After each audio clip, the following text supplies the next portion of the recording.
ഉച്ചയ്ക്ക് ചോറ് കഴിക്കാൻ വേണ്ടി മുട്ട പൊരിക്കാമെന്ന് വെച്ച് മുട്ട എടുത്തതാണ് കേട്ടോ. മെനിങ്ങനെ വീട്ടം മേടിച്ചുകൊണ്ട് വന്ന മുട്ടയാണ്.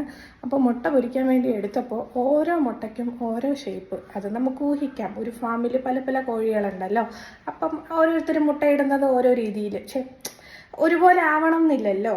പക്ഷേ ഇത് അങ്ങനെയല്ല കേട്ടോ. നിങ്ങൾക്ക് ഇത് ആർക്കെങ്കിലും അറിയെങ്കിൽ എനിക്കൊന്ന് പറഞ്ഞു തരാം. ഈ ഒരു മുട്ട കുഴപ്പമില്ല കേട്ടോ.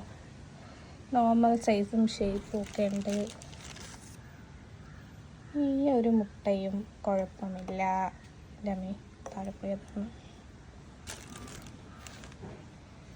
എന്താ ഈ ഒരു മുട്ട നിങ്ങൾ നോക്കിക്കേ.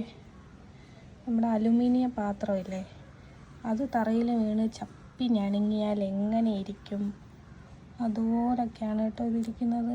കോഴി ഇങ്ങനെയൊക്കെ മുട്ടയിടുമോ? മുട്ടയിൽ 2 മഞ്ഞ ആ സംഭവങ്ങളൊക്കെ ഉള്ള മുട്ടകൾ ഞാൻ കണ്ടിട്ടുണ്ട്. കാരണം പണ്ട് നമ്മുടെ വീട്ടിൽ കോഴിയൊക്കെ ഉണ്ടായിരുന്നു, അങ്ങനെ കണ്ടിട്ടുണ്ട്. പക്ഷേ ഇങ്ങനെ മുട്ടയിടുന്നത് പൊട്ടിച്ചു നോക്കാം അതിനകത്ത് എന്താണ് സംഭവം എന്നുള്ളത്. നമുക്കൊന്ന്